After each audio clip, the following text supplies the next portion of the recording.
Hello, it's the Demon Phoenix with episode 4 of my stat maxing guide, and we have been completing so far. We've done One Eye, and then we have the Don Tombury trick and how to beat Kotos for the spheres, and then Juggernaut for getting strength. Now, I advise you to watch the Juggernaut episode 3 first, because next up on the list is Tanket to get defense spheres, and as you can see, if you haven't raised your strength, he can be quite tricky. So even if you're doing good damage, he will still take a fair bit of beating. Now, there are ways to beat him, absolutely, but he's just as easy to beat Juggernaut, so as I recommended, it's just better to beat Juggernaut first, raise your strength as you either go around the sphere grid the first time or the second time.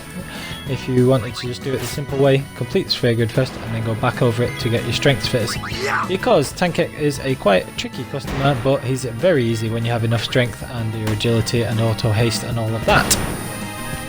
So that's what we're going to be covering in this episode. So he just took me out there because I didn't have the strength to beat him. Now, this is a visual representation of what I was talking about in the last episode.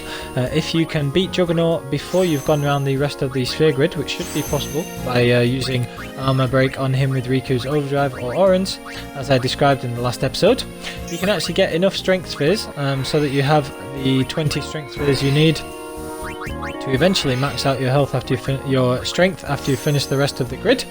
But you can get a jump on that and get the majority of the strength by using those 20 strength spheres, and then be raising your strength before you go around the grid the first time. This is what I'm saying, it saves you some time if you do this. So here I've put a cluster of the strength plus 4s that I've got from beating Juggernaut, put a cluster of them around an area of the grid that has a lot of empty spaces, and then took all 3 characters around there with relatively few S levels before I've even completed the rest of the grid. So you see there, they've got well over 200 strength, and although they've got decent agility and their other stats are okay, that strength, agility and auto-haste is going to be enough to take out the next lot of the arena creations that we want to be able to get the spheres that will increase our stats. So next up is Tanket, and he is a species creation. He's the Armoured Mole type enemy, and when you've got auto-haste, which you should have by now if you watch my auto-armors video, you can have auto-haste with your 3 characters and have the 200 and something strength from raising them using the strength spheres, and you can easily do 99,999 damage, so almost 100k per hit, and then take him out. And you can see here that it's not difficult at all, as long as at least 2 of the characters have Auto Phoenix. You should be absolutely fine, and you'll be able to take him out like that.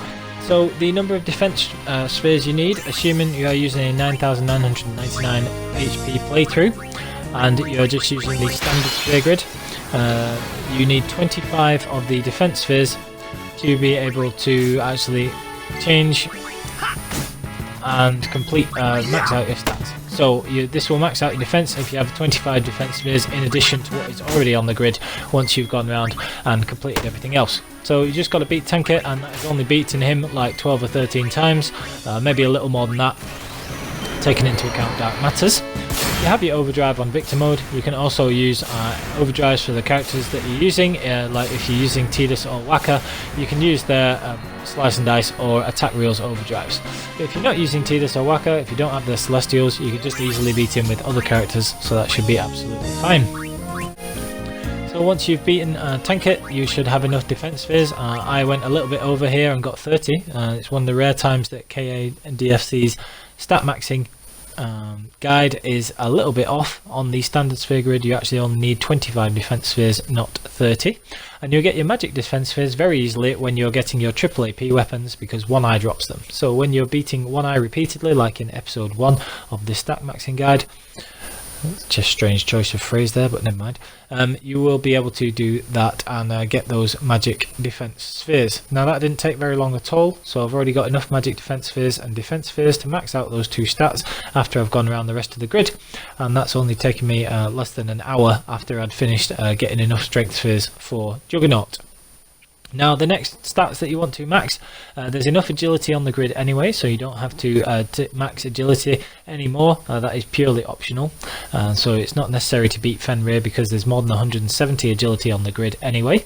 Now this customer Terix is very evasive, and you can see he's annoyingly difficult to hit, but he gives you the evasion spheres that you would need. Your evasion needs to be 290 when taken into account with your luck. So he's a very evasive enemy. You can take him out with attack reels or slice and dice, but what you can also consider is that you might want to switch the order up a bit, and if you have 255 strength, defense and magic defense, and you have enough agility for when you've completed the board and maxed out those 3 stats, Waka is actually strong enough to take on Earth Eater with the fastest possible method if you have that. And if you have 255 strength and you want to use Tidus instead, you're not playing Blitzball or anything like that, then Tidus just needs 255 strength and 170 plus agility and he can take out Earth Eater with his fastest method. So you could do luck first, but if you want to try and get evasion and accuracy first, you can take out Teryx with overdrives to save yourself a bit of time, and just use the victor mode on there, so you get 60% overdrive per go. So like I say, your luck plus evasion needs to be 100 and 290 to evade Dark Aeons dangerous counter. So if my luck is 114, then I would need 13 evasion spheres so that I have 176 evasion, so that luck plus evasion is 290. So whatever your luck is, make sure that your evasion balances and adds up to 290. Now for accuracy spheres, if you want to max your accuracy, it's not strictly speaking necessary because there's enough accuracy on the grid. Most of the Dark Aeons don't have evasion, which is when accuracy comes into effect, so you'll need luck for them anyway. But if you want to max accuracy, which will let you hit Dark Sandy if your luck is high enough with 100 and so luck, then you can beat Hornet, who has 700k HP. Now it'll take 46 accuracy spheres, so that sounds like a lot, but not taking into account dark matter drops. That's only beating Hornet about 23 times, plus whatever times it takes you when you get dark matters. So probably all in all you're looking about 25 to 30 fights against Hornet, and he has 700k HP, but again he has reasonably high luck. He has the highest luck of any arena creation, and a little bit of evasion, so he's slightly tricky to hit. But you can see here that you can kill him with slice and dice and then a strike as well. Now if you do luck first, as I've done here, this is when my characters have about 100 luck each. I did luck first, and it just makes Teryx easier to hit because luck will mean that you are able to hit him if your luck is high enough, and you don't have to worry about accuracy. So that's quite helpful. Now again, the Victor Overdrive mode is extremely useful when you're doing these fights. So if you wanted to fight Teryx and you did not want to use, you weren't able to hit him because you haven't raised your accuracy yet, or you hadn't done luck first, then you would be able to use Victor Overdrive mode, and if you have Tidus and Waka's celestial weapons, you'd be able to alternate fights between attack reels and slice and dice, which would very easily take him out. So that's always an option as well. So you see here, this is just a demonstration, but if you have enough luck or accuracy, it takes about 150 accuracy by my calculation to be able to consistently hit Teryx 100%, or you just need to have 75 more luck than him, so that's your luck being at about 85 or so. But if you're able to hit him, you can beat him with the Victor Overdrive mode, and that will quickly fill your overdrives so that you can beat Hornet by using slice and dice or attack reels. Obviously, if it's once you've got your evasion spheres and you just want to raise accuracy alone, so you've got to get those 46 accuracy spheres, you can just alternate by between using slice and dice and then attack reels. So you use slice and dice with Tidus and his overdrive will be used up and then go back to 60%. Then you can use Waka's attack reels, and that will fill Tidus's gauge with Victor, and Waka will be back at 60%, so you can just alternate between them, which is a very easy way of doing it. So just something to bear in mind if you want to quickly do accuracy and you do have Waka's and Tidus's celestials. Now if you're using characters that aren't Waka or Tidus, then you're going to use Kimari or Oren or Yuna or somebody else, then you may want to consider doing your luck first, but I would definitely get either one of Tidus's or Waka's celestials, because you need one of them to do Earth Eater quickly, otherwise he can be a giant pain in the backside.